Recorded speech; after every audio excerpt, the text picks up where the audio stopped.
Hi, today I bring you the part 2 of the middle class crisis. Last time we sought to establish how the middle class was grown and what are some of the challenges that they experience, and we're going to take the journey a little further now. We shared how when you want to form a middle class, you use policy and opportunity to create the middle class, and then the wealth, you direct that wealth by using incentives so that it flows into things that are productive, things that improve the lives of the middle class and grow the economy as well. We then shared about the crushing of the middle class with taxes, and we examined the level of taxation which has been visited on the middle class over the years and its possible impact on their lives.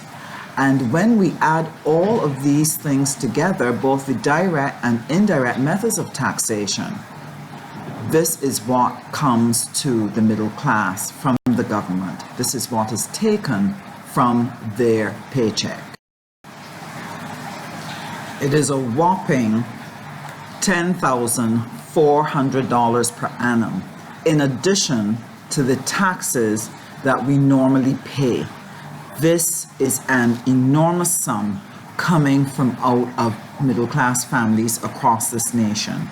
And if they have tuition fees to pay, and if they have to pay professional fees or licenses, then that number can jump to as high as $15,400. What do the middle class families do with that money normally? They would use that money to be able to take care of their assets, get their health care, look after the elderly, do their impulse spending, which benefits our vendors tremendously. And as long as they're spending that money in the economy is able to grow.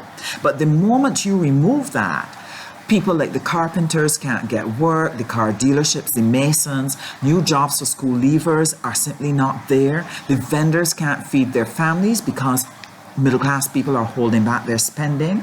When they're unable to take care of the health of all family members, you're going to get abandonment. You're going to have people avoiding care and only come into accident and emergency as an acute episode. And every time government has to hospitalize a person, it costs them $6,000. So this snowballing impact creates greater and greater pressures across the economy. On a monthly basis, their income simply is not making it to the end of the month. So they fall behind in things like their mortgage payments or paying the NIS for their home help, their car insurance. Maybe they have to put down one of the cars.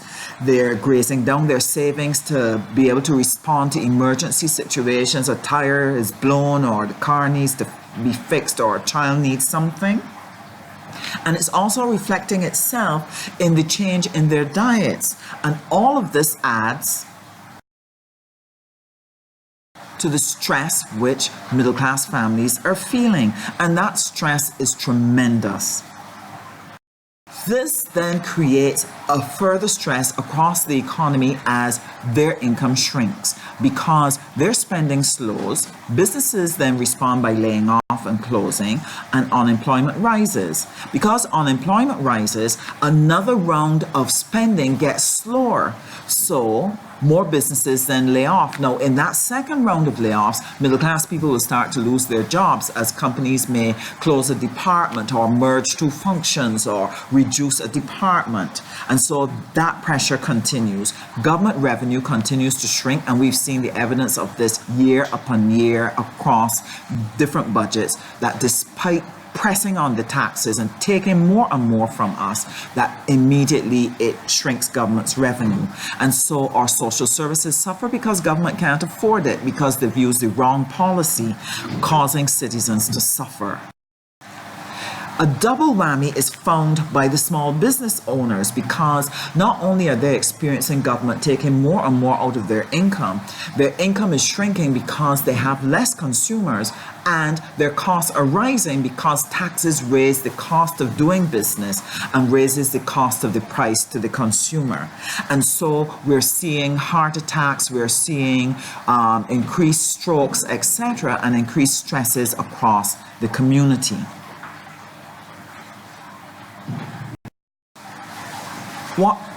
is the impact on the macro economy now of all of these losses. It means lots of capital that was invested and borrowed over the years and that had grown now will be lost to the Barbadian economy as people's assets are taken back up, their equipment, their houses, their property. Fewer businesses then are available to the economy to catch international growth. If you had 20,000 businesses before the crisis, each generating $100,000, and through the crisis, you are now down to 15,000 or 12,000 businesses who are earning less, then even when growth begins to turn over, you still cannot reach back to where you were because you have fewer businesses carrying your growth. The job losses then begin to tear at the social fabric, endangering family security, resulting in neglect and abuse of the elderly, increased family tensions, and we've seen the reports day after day, week after week of domestic violence and child abuse and crime across the nation. What is the attitude of the government officials to this condition, this stagnant condition? The Daily Observer reported an interview with the central bank governor last month, which, when the IMF said that Barbados is the only Caribbean economy to remain in recession, they are insisting that really, in truth and in fact, we're holding our own. And say it's not an indictment on the island that everybody else has grown and we have not. One of the greatest indictments that they need to step forward and begin to explain to us is this little piece of information here about what has happened to the foreign exchange reserves, which actually fell by $447 million since last December, leaving the Barbadian economy with only 13 weeks of foreign reserve cover. Now understand, the minimum amount of foreign reserve cover that it is safe to have is 13 weeks. That's the minimum. The question we have to answer is why $447 million in foreign exchange reserve cover fell at a time when two significant things happened in this year. Tourism numbers were up. They reported and bragged that the average growth in arrivals across all markets evened itself out at 12%, contributing to growth in earnings of 6%. That means that tourism numbers were up and therefore foreign exchange earnings would have been up.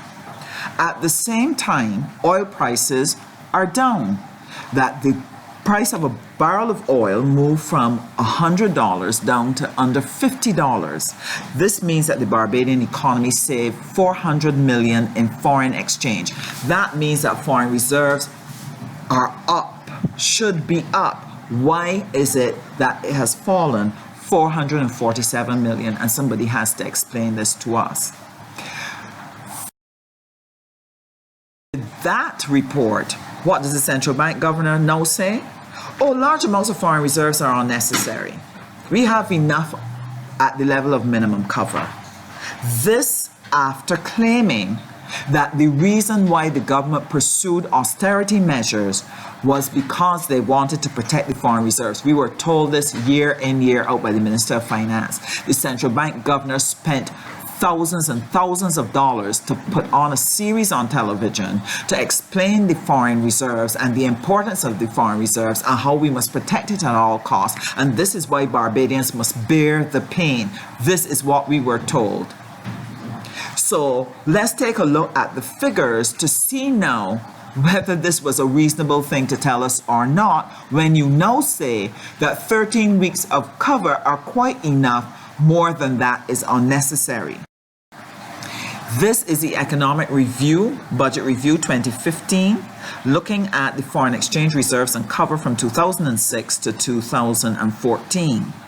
That Barbados had between 16 weeks of cover all the way up to 21 weeks of cover for the majority of this period. It did not go under.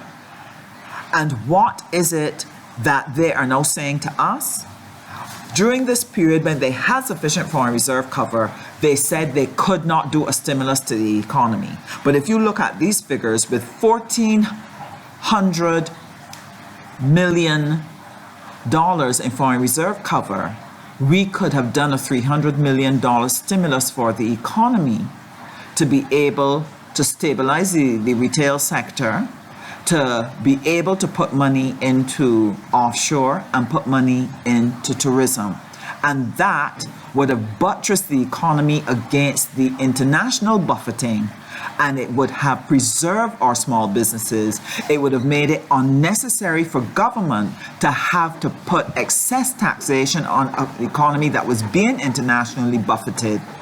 And therefore, the middle class would not have had to go through those series of losses of $15,400 per annum, jeopardizing their financial security, jeopardizing the well-being of our working class families who are smelling hell every day, looking for how they can put food on the table, how they're going to pay a light bill, how they're going to pay the water bill, and how they're going to send their children to school.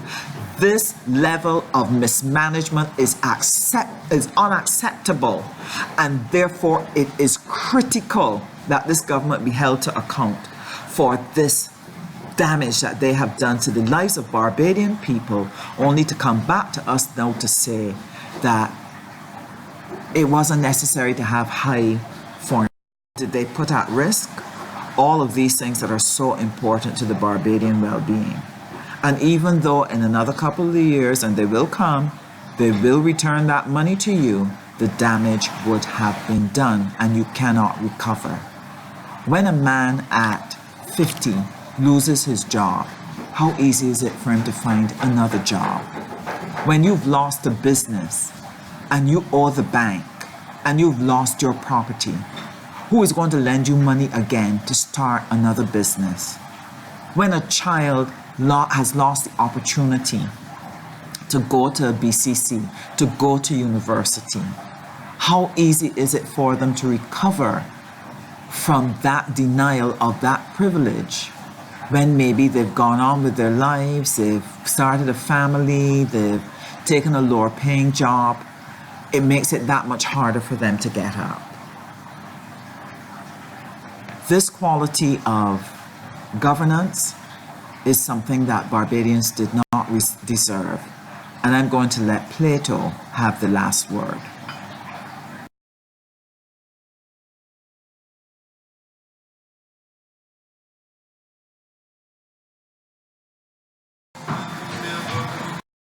I got people